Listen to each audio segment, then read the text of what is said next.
People on Twitter often ask me, Luli, when you say that self-discipline is a patch on being conflicted about what you want to do, what about things like diet and exercise where you don't necessarily want to do it at the time, but there are some things that we want to do because it's good for us in the long run? So how do you respond to that? So first I want to say, some people actually enjoy exercise. Like, some people enjoy the experience of going to exercise, and it is possible to find ways to exercise in an enjoyable way. Like, this is a creative task, so you won't necessarily find solutions, or like it might be hard, or you might have to try a dozen different things. I like Beat Saber, I like Ring Fit Adventure, and now that I'm kind of doing it more, I'm kind of getting into what it is like to do exercise in terms of like that bodily feeling. Is kind of like there's a niceness to that, and it's starting to get interesting. So I think a lot of people, when they start out exercising, kind of assume it's going to be this painful thing and boring because you're just like lifting things. How can that be interesting? But actually there are a ton of feedback mechanisms. Like, you can feel like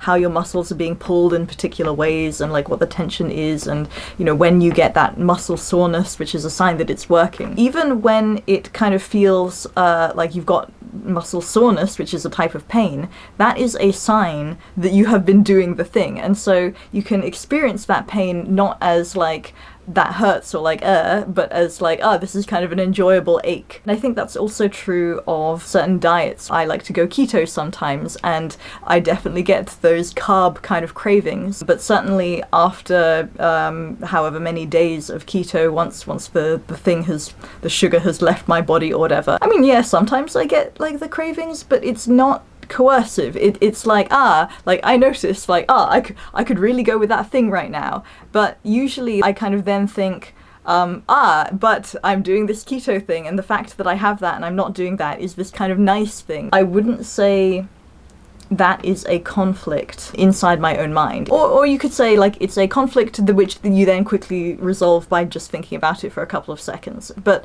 the thing is, if someone said, hey, I've got this plate of chocolate chip cookies, would you like some? I would be like, actually no, I would not like some. Even if I just said, I could really go with a cookie, and they're like, well, do you want one? I don't think that would be fun. I would reject it. I would be like, no, I'm enjoying the keto, I'm enjoying the struggle.